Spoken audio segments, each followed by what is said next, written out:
урматтуу Өткүрбек Асылбекович. Физикада эч айныксыз өзгөрбөй турган Ньютондун Паскалдын закону бар. Юриспруденцияда да ошондой бир закон бар. Адамга күнөө коюш үчүн 3 нерсе далилдениш керек.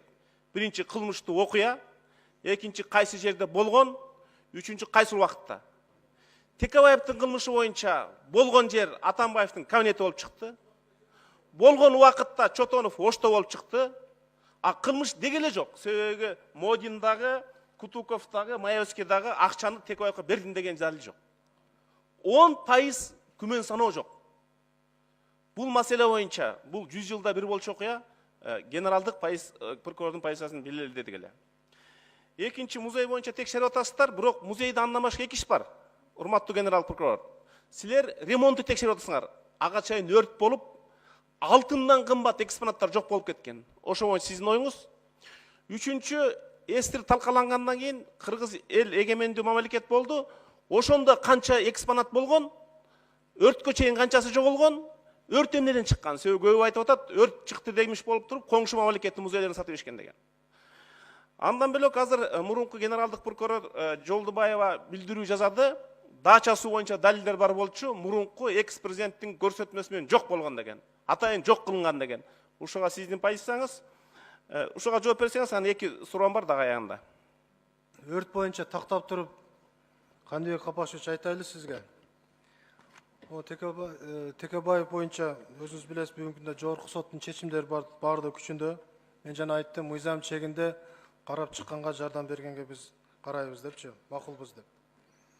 Ал эми Дача суу боюнча январь айында кылмышы бузулуп, өндүрүштөн токтому. РП катталып, бүгүнкү күндө тийиштүү материалдар дагы кошулуп, бүгүнкү күндө МВД тарабынан тергөө башкармалары тарабынан тергөө амалдары жүргүзүлүп жатат. Сиз айткан жанагы мурунку башкы прокурордун айтканы боюнча, кылмыш боюнча тактап туруп мен жооп берейин сизге. Азыр тергөө болуп атат, ал кышым биз бир жыйынтык чыгарып бир маалымат беребиз.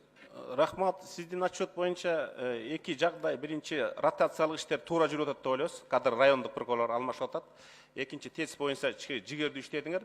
Бирок отчет боюнча бул статистика көп, аналитика жок болуп атат да. Сиздер статистиканы гана бербей, кайсы кылмыш Кыргызстанда көбөйдү? Балдардын кылмышы көбөйдү, диний экстремисттик кылмыш көбөйдү. Биз сунуш бергиледи өкмөткө. Профилактикалык иштерди кандай жүргүзүш керек? 18 кошуп койсоңуз аянда. Мисалы үчүн, жылдан жылга эле статистика кылып келатабыз, тендер менен мамлекеттик сатып алууда коррупция 80% элек. 10 секунд. Ошону өкмөткө, парламентке бериңиз да, системаны өзгөртөлү да, кайсы мыйзамга кандай өзгөртүш керек? Өкмөт эмне иш кылыш керек? Ген прокурор эмне иш керек? Аналитикалык иштерди көбөйтсөңүздөр, сөз бүтүп калды, анан айт.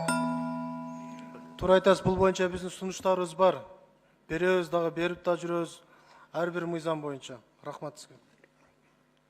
Рахмат, кийинки сөз депутат